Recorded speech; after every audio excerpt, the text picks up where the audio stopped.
heart of a steam locomotive is its boiler. If the proper balance of fire and water is maintained, the boiler will provide a steady supply of high-pressure steam to the engine cylinders. The pistons inside the cylinders then force the drive wheels to turn, and the train moves. If, however, the water level is allowed to drop too far, the boiler will overheat.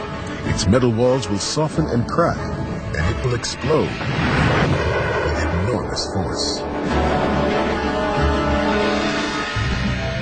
Relatively few train accidents were the result of boiler explosions. But one such accident did occur at a workshop in San Antonio, Texas, on March 18, 1912. A locomotive that had been overhauled was in the process of being tested.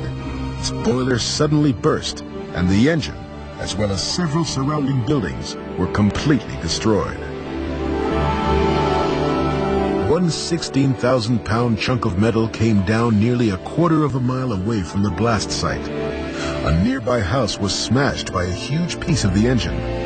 28 people were killed, and 40 more were injured. An official finding stated that excessive pressure due to low water level in the boiler caused the explosion.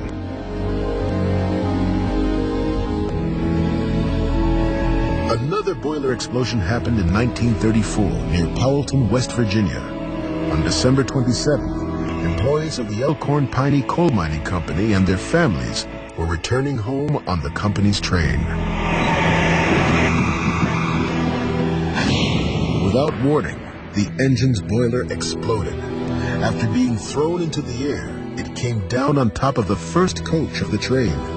17 passengers were crushed and died under its weight. An additional 43 people were severely injured. By the end of the 1930s, the transition from steam to diesel-powered locomotives had just begun. In 1939, one of the most notorious train wrecks in American history involved a diesel-electric streamliner known as the City of San Francisco. Owned by Union Pacific, it was among the most beautiful trains of its day, and it could make the 2,263-mile journey from Chicago, Illinois to Oakland, California in just under 40 hours. At 9:30 on the night of August 12th, the streamliner had just passed through Carlin, Nevada, heading west. Gliding along at 60 miles per hour, it started to cross a bridge over the Humboldt River when all of a sudden, the passenger cars began to derail and break loose from the engines. One after another, they crashed into the riverbed below. 24 dead passengers lay buried inside the mountain of wreckage.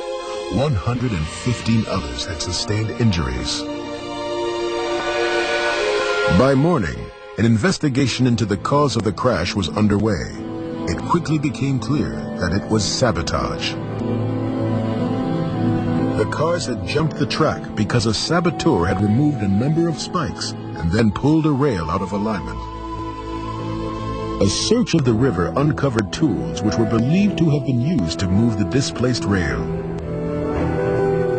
They were typical tools used by railroad workers working on the train. So there was an immediate suspicion of a disgruntled worker.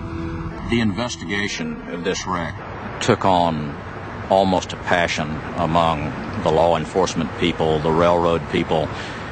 They wanted to find who did this. Eventually, 1,144 major leads were investigated without luck. The railroad continued its investigation well into the 1950s, but although they believed the perpetrator of the crime was one of their own employees, the person who caused the wreck of the city of San Francisco was never caught. As the middle of the 20th century approached, safety measures, such as two-way radios for communication and automatic braking systems for stopping trains when an engineer missed a warning signal, were truly reducing the hazards of train travel. Still, disasters were not entirely eliminated. On February 18, 1947, the Red Arrow, One of Pennsylvania Railroad's so-called Blue Ribbon Fleet crashed on an Allegheny mountainside. 23 people perished. The Red Arrow was more than an hour late on its way from Detroit to New York when it was hurled off the track at Bennington Curve. The Interstate Commerce Commission found that excessive speed had caused the train to derail. Excessive speed was the cause of another, far more deadly derailment in 1951. A shambles of twisted steel near Woodbridge, New Jersey, is the stark picture of one of the worst railroad tragedies in the nation's history. Plunging 26 feet from a temporary trestle, the engine and 8 cars of the cracked Broker Special crashed down an embankment. The train was carrying 1,000 passengers. The Broker Special was particularly crowded the evening of the wreck because a labor strike had closed down the operations of another railroad.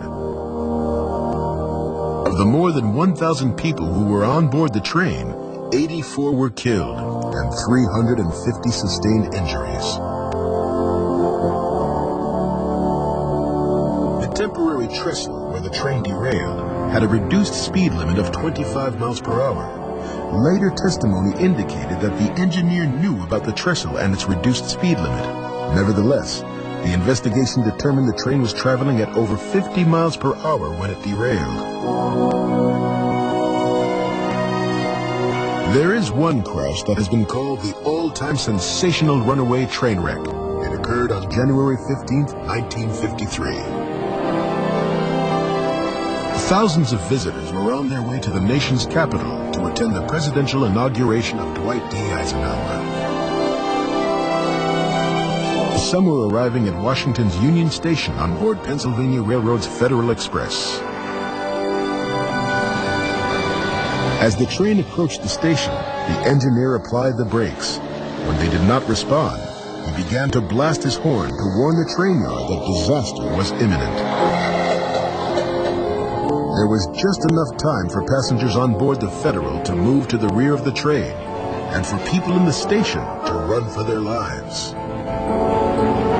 Shortly thereafter, the Federal plowed into the building, destroying the station master's office and the main newsstand. After the train came to a halt, the station's floor gave way and the locomotive fell into the basement. 87 people were injured in the wreck of the Federal, but amazingly, not a single person was killed. Now, the Eisenhower inauguration was just a few days away. What do you do when you got a locomotive sitting in the basement of your station and most people are going to arrive by train for the inauguration? Well, you just build a floor over it. And a lot of people arrived to the Eisenhower inauguration and they wouldn't have been able to tell anything happened if it hadn't been for the newspaper stories. A few weeks later, the false floor was removed. The locomotive was lifted out and reassembled.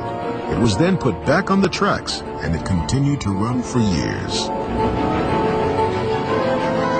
By the 1950s, the automobile had become the American way to get around. People were choosing to travel on the interstate highways, forsaking the steel tracks of the railroads. Gradually, passenger trains became fewer in number. The airline industry finished the job of wiping out most of what was left of train passenger service. As the number of people riding the rails diminished, fewer passengers were killed and injured in railroad accidents. The era when train disasters were commonplace had come to an end.